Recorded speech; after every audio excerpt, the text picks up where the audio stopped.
guys, it's Sarah Lewis with Mixed Fitness again. This is part 2 of the foot video that we were just covering about alignment of the lower body and feet. If you have bunions, if you're an overpronator, what happens when your foot collapses in is what we talked about in video number 1. So if you haven't watched that, go back and watch video number 1 before you watch this one, because this just builds on what we talked about in video number 1.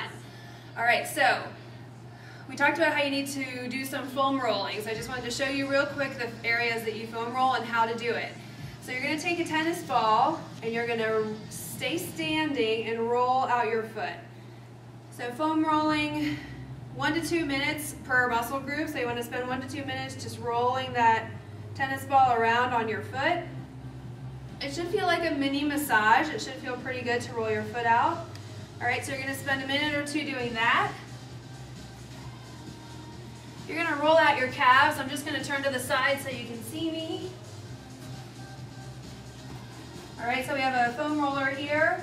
Cross one leg over the other for some extra pressure there, and you're going to roll forward and backward over the length of your calf muscles. So right up to your knee joint, but not over it, and down right to your ankle joint. All right, you're going to do that 1 to 2 minutes on both legs. Then you're going to roll out your inner thigh muscles. All right, so we go down to the knee, and then up close to the hip and pelvis, but not too far up there. There's some good nerve endings up there that you don't want to get into. All right, so up and down the length of your inner thigh. Again, you're doing both sides, 1 to 2 minutes, and then also releasing the outer hips.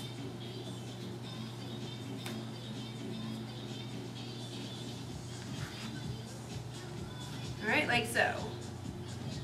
I'll just take my hand away so you can see that.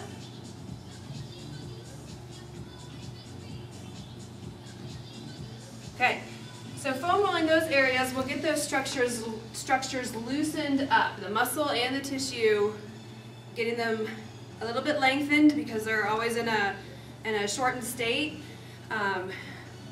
Your inner thigh muscles, your adductors, get into a shortened state when they cave in like that. And so the other exercise you want to do is a strengthening exercise for your outer hips, because those muscles, they get extra lengthened when your knees cave in. So we want to strengthen those so that they'll hold their position that they should, rather than letting the knees cave in when your feet collapse. So for that, you're just going to lay on your side.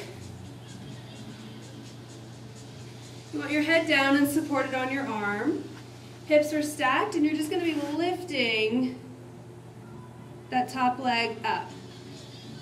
Now you may be tempted to lift the leg as high as you possibly can, but that's not what we want to work on. We want to work more on really isolating this area on the side of your hip, so you don't have to lift it actually much higher than hip height.